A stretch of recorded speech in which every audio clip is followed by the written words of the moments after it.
Yan, good morning sa inyo mga buddy. Grabe kalumanay ng panahon ngayon, no? Tapos medyo makulimlim. Hindi ganong mainit. Tingnan natin kung merong mga kakagat sa spot na to. Kararating ko lang din dito. Walang gaanong kumakawan, pero hagisan pa rin natin. Malay mo, arangkada pa lang yung low tide eh. Baka mamaya pag lumakas yung agos, magsilabasan. Yan, setup na gagamitin natin, Shadrack 702 pa rin. Uy, meron mga tumatalon malapit sa bato. Yung line natin ay Ultra Cast Pro na 15 pounds mga buddy. Leader line natin ay Yamatoyo na 22 pounds. Then yan, ngayon lang uli natin magagamit ang ating JB Lure version 1 mga buddy. Yung ating favorite lure na umkuha. Yan, White Falls Silver Pin. Bago pa lang din humahatak yung low tide, uunahan agad natin pwestuhan. Baka ganitong oras magsilabasan.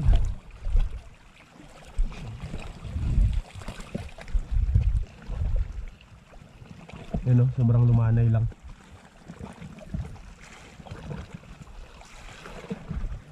Hagis muna agad tayo. Horse cast. Uy, strike. May strike agad ah. Ayos ah.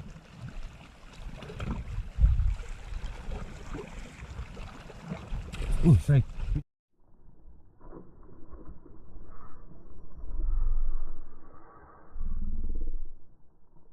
Fish on.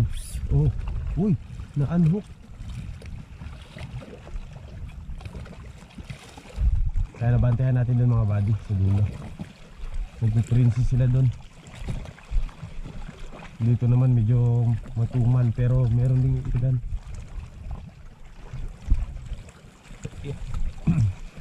Bukan natin dun.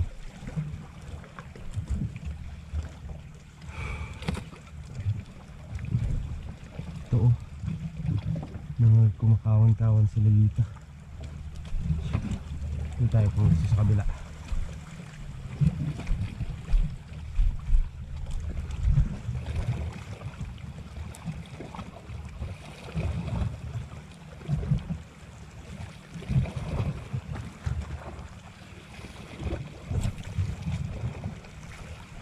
Strike mga buddy. Kubalo.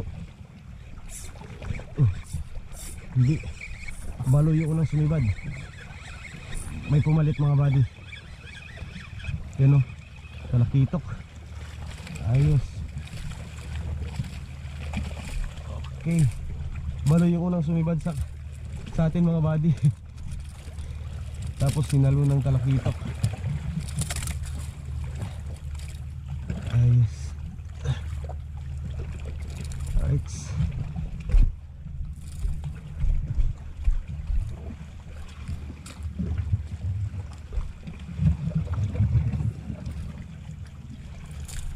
Yan.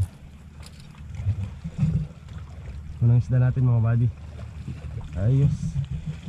Talakitok agad.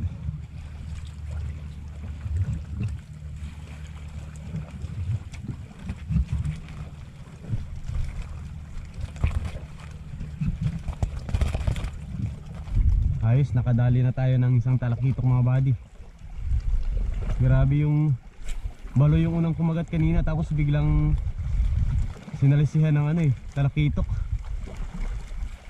Oh, nandito lang sa harap natin yung mga makaril oh.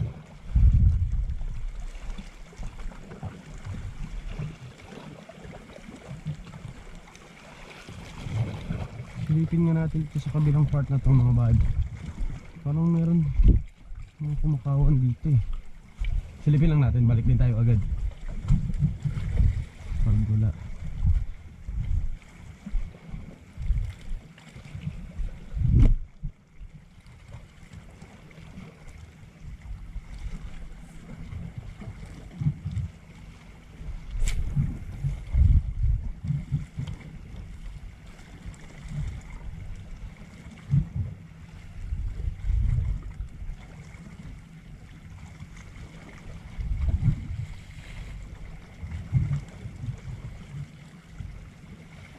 Strike mga buddy. Strike. Fish on. Yun. Ayos. Yeah. Nasa mataas na part tayo ah. Sabi ko na nga ba mga talakitok itong mga naninibad na to. Yes. Ito isa. Ulit. Okay.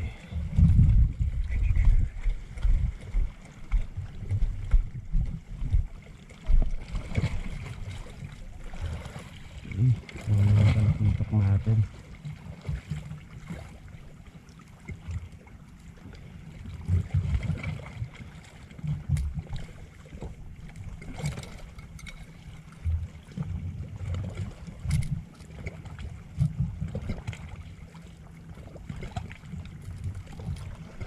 Ayan mga buddy, talakitok ulit.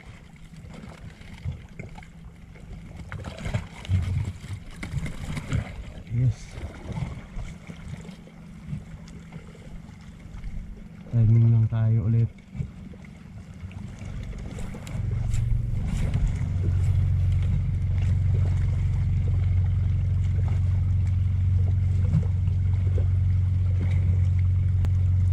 Mga makaril to eh.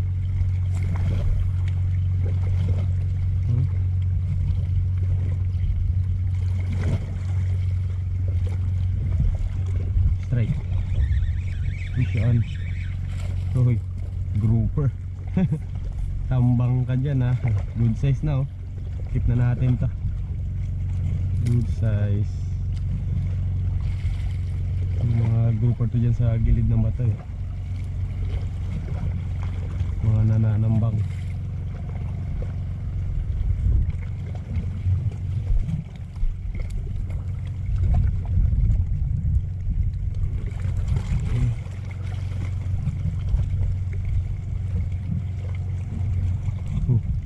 Yung mga body oh. Ano? Oh.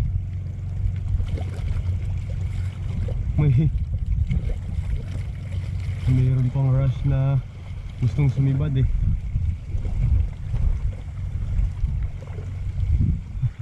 Subukan natin to ulit mga body. Yung micro jig na 7 grams. Yan.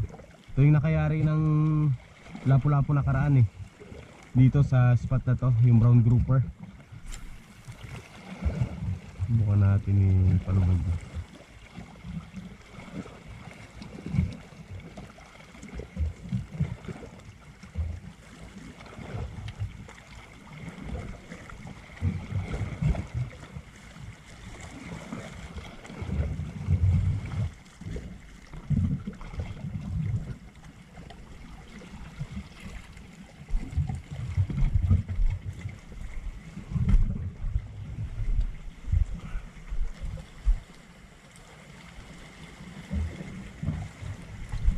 Balik tayo dito. Ano?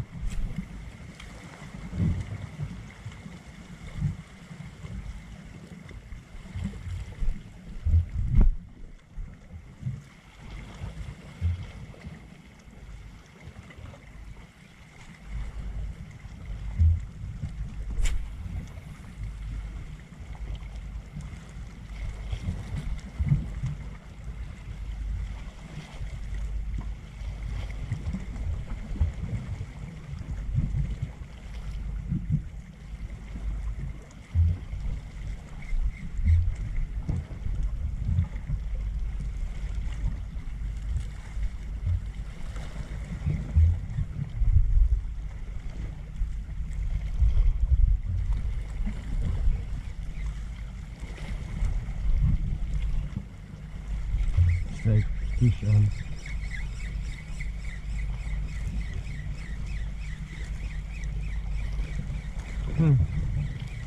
Ano to?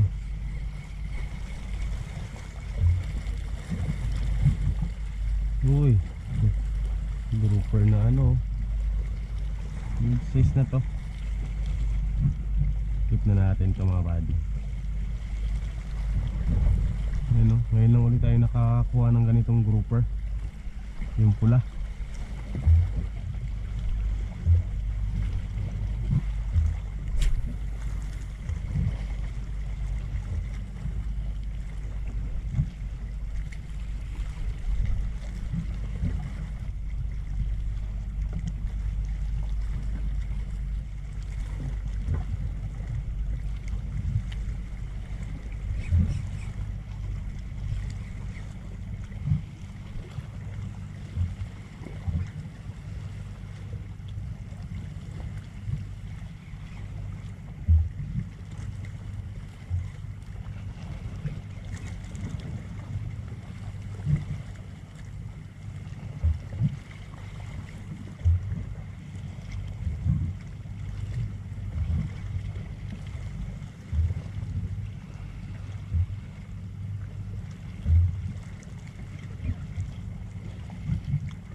Okay, strike, fish on. Yun.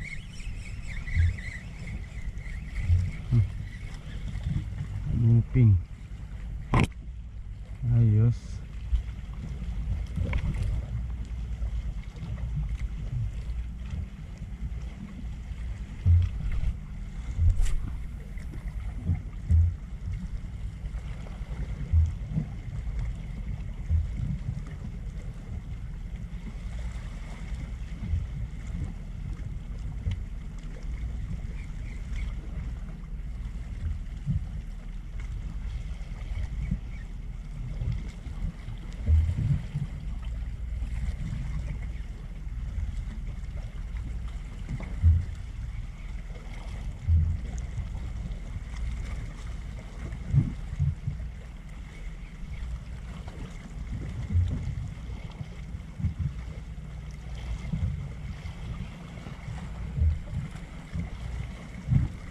Strike, fish on.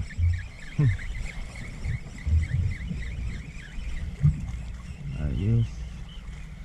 Report ulit. Grouper.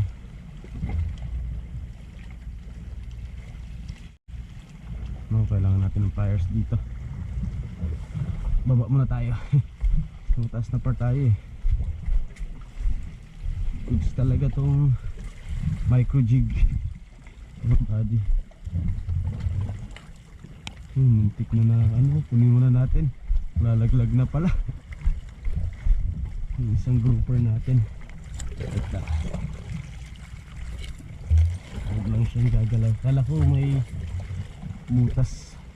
Walang butas. Meron pala. Ito lang. Ito muna yung tanggalin natin.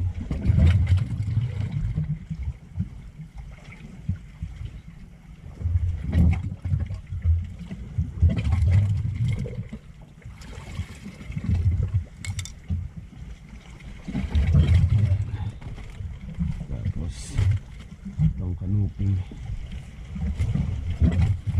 Saka natin kunin itong grouper na isa. Buti hindi nalaglag oh.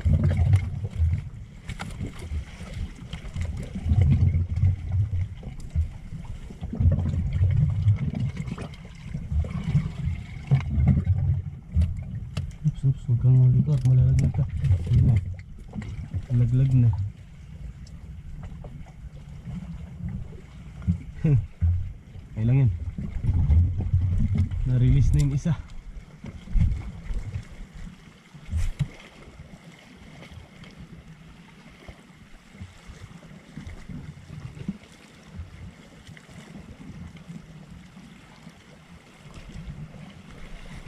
Right, fish on. Yan. Ayos. Hindi pa ito yung ras. Tanggal na. Yan. Ayos.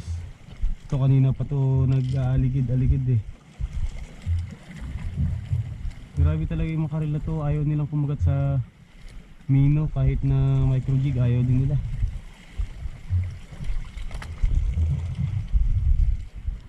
So ayan mga buddy. Ayos, goods na tong pang-ulam natin. Nakayari rin tayo ng ano, 6 na piraso. Bali 7 piraso to, yung isang piraso nalaglag kanina. Hindi na natin kinuha. So ayan, yung setup na ginamit natin dyan, Shadrack 702 medium light mga buddy. Tapos yung lure na ginamit natin dyan, yung JB Lure version 1, yung Umkuha White Falls, yung paboritong lure natin. So ayan, kaya nakadali tayo ng 2 talakitok, tapos 2 grouper, isang ras at isang kanuping. Yung isang nakabitaw, isang red grouper din na ano, yung bihira natin makuha dito sa mga spot natin. So ayan, medyo matumal yung kagatan nila.